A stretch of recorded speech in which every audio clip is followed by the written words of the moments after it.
Well, yeah, it's empowering for sure, don't you think? I'm being called like if you look at it the way that, nowadays women want to be equals, Danny, right? If I call you a slut, what do you think? How do you feel? Good. Right. I mean, it's been a good month. It's been, exactly. You've been a fucking whore. Yeah, You're a dirty little slut. I mean, any guy who gets chlamydia is by definition doing well. Hell yeah.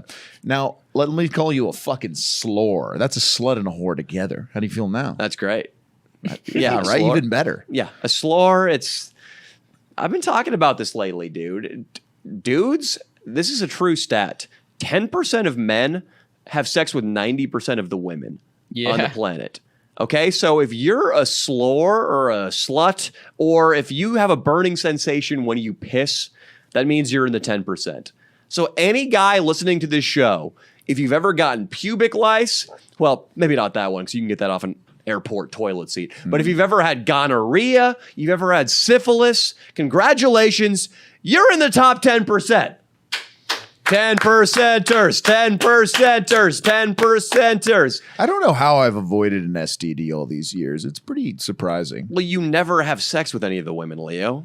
Well, there are a lot of blowjobs. Yeah, but I guess if you really look it up, I mean, it says that blowjobs you're at some risk for STDs. You can only get STDs going missionary. That's why. I wonder. Oh, well, that's why. That's 95% of the time I'm in doggy. I used to think, and this used to be something that was said in my social circle, was that the textbooks and the teachers are trying to scare you away from having sex.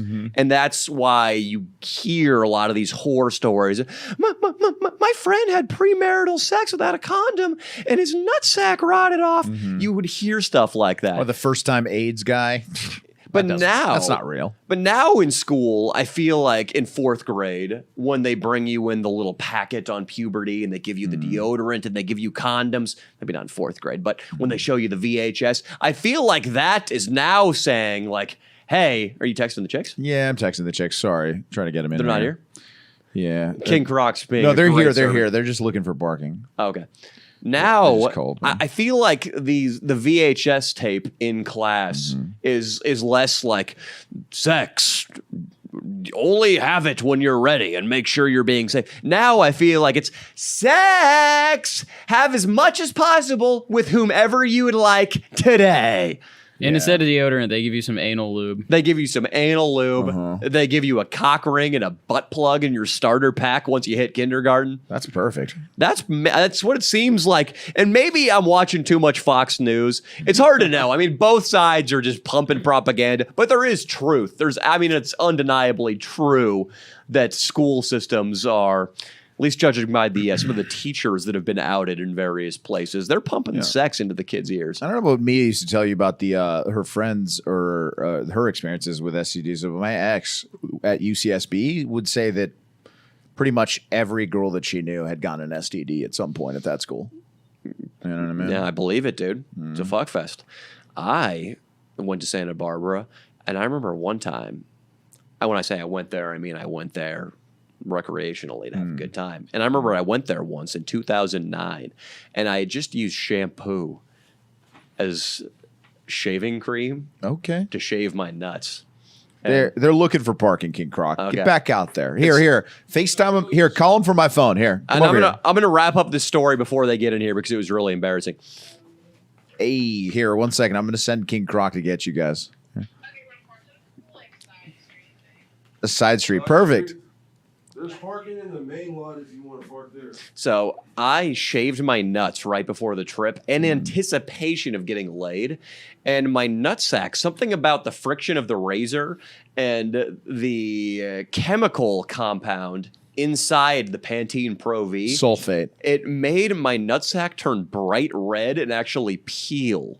My nutsack was peeling like a snake in January. Jesus Christ. And I get there and it hurts. Worst case scenario. And it's hot to the touch. And again, it looks like a diamondback that's shedding its skin.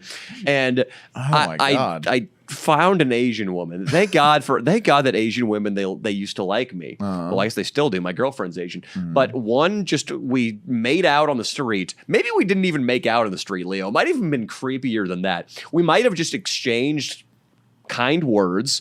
And I remember having a very platonic conversation on the entire walk back to her dorm. Subjects as benign as, what are you studying? Oh, that's cool. Yeah. I don't like MLA format either. And sometimes I don't want to write just 5 paragraphs. I want to add a sixth. Oh, there's so much to talk about in college about class. It's great. And for me, I was in community college, so I'm sure I was trying to sound smarter than I was. Yeah. So she didn't smell a community college interloper, but they're frowned upon out there. Of course. But I remember we just get up to the apartment and it just close off. We start fucking instantly. Missionary? Yeah, with the edge everywhere. She's blowing me, and I just have this bright red throbbing. Oh my God. Chafy nutsack. Did she notice it? No, Oh. she didn't. But that's lesson learned. Don't shave. I don't even remember how I got onto this tangent. Oh, you were talking about STDs at Santa Barbara. Yeah. I got an STD from a Bic razor and a shampoo bottle. Wow. So that just lets you that goes to show you, kids, you can't be too careful.